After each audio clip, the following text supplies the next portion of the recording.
Now let's talk about novice. Your responsibilities get a little bit more difficult. You see, when you're a novice, we expect you to have more organization. This is where you start to understand impromptu, especially, is a combination of organization and confidence. If you have these two things, everything else falls into line very easily and very quickly.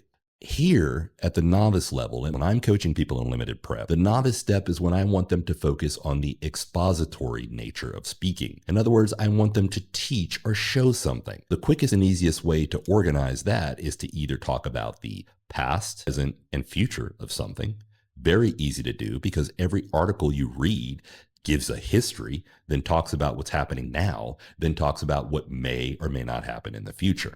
You can also use global, national, local. Talk about what's going on in your local area, what's going on in your country, and of course, what's going on around the world. We live in a global society, a global village, as McLuhan would say, so it's real easy to make that analysis.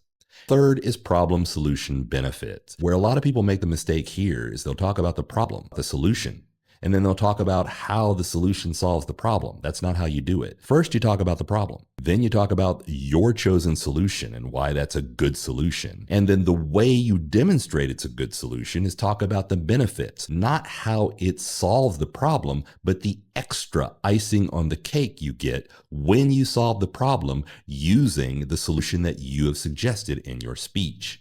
That is why benefits are so important to talk about. Using these three organizational strategies, which are always in the back of your mind, makes it very, very easy to organize something. So you start to learn the unconscious nature of impromptu. You start to realize you don't have to memorize a dozen examples or 1,000 examples. If you have the flexible flow of mind and you know it's all about the organization, you trust that all of your experience, all of your reading, all the things you have encountered are somewhere in your subconscious mind looking for a pattern to be organized so that they can come out in approximately 5 minutes.